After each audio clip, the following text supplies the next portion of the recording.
కృత్రిమ ఆహారం మోజులో నేటితరం ప్రజలు అనారోగ్యాలను కొని తెచ్చుకుంటున్నారని స్వతంత్ర శాస్త్రవేత్త ఖాదర్ వలి అన్నారు. గో ఆధారిత ప్రకృతి వ్యవసాయదారుల సంఘం రైతు నేస్తం ఫౌండేషన్ ఆధ్వర్యంలో విజయవాడ సిద్ధార్థ హోటల్ మేనేజ్మెంట్ కళాశాల మైదానంలో నిర్వహించిన సిరిధాన్యాల రాష్ట్ర స్థాయి సదస్సుకు ఆయన ముఖ్య అతిథిగా హాజరయ్యారు. ఈ సదస్సుకు మాజీ మంత్రి వడ్డే శోభనాధీశ్వరరావు, రైతు నేస్తం ఫౌండేషన్ వ్యవస్థాపకులు యడ్లవల్లి వెంకటేశ్వరరావు హాజరయ్యారు. కేవలం ప్రకృతి సహజమైన ఆహారాన్ని శరీరానికి అందించినప్పుడు మాత్రమే ఆరోగ్యం సిద్ధిస్తుందని ఖాదర్ వలి అన్నారు.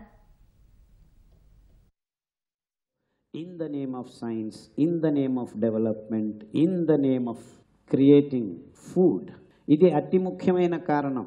జనాభా ఎక్కువైపోయింది, ఆహారాన్ని తయారు చేయాలి, అందుకే ఈ పద్ధతుల్ని మేము వాడుతున్నామని ఈ సైంటిస్టులు పెద్ద ఆర్గ్యుమెంట్ అన్నమాట. So we are industrialising the food production.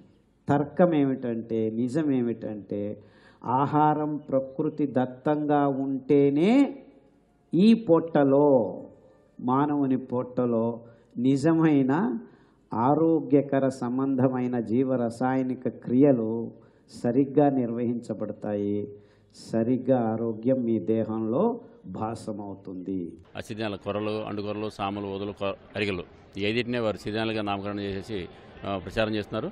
ఈ సిరిధాన్యాలు తినడం వల్ల ఆరోగ్యంలో ఎన్నో మార్పులు జరుగుతాయని చెప్పి చాలామంది ప్రజలు భావిస్తున్నారు. బీపీ కానీ, షుగర్ కానీ, థైరాయిడ్ కానీ ఇవన్నింటికి కూడా ఈ మూలాహారంగా తీసుకున్నట్లయితే ఇది చాలా తగ్గుతుందని చెప్పేసి ప్రజలు భావిస్తున్నారు. ఎలాంటి రసాయన పురుగుమందులు లేకుండా ఎలా పండించుకోవాలనే దాని మీద కూడా విస్తృతంగా వారు చెప్పడం జరిగింది. వారు అటవీ కృషి అనే ద్రావణాన్ని కూడా వారు తయారు చేశారు. ఖాదర్ వలి గారు ఈ అటవీ కృషి దారుణం కూడా ఈరోజు చూపించడం జరిగింది.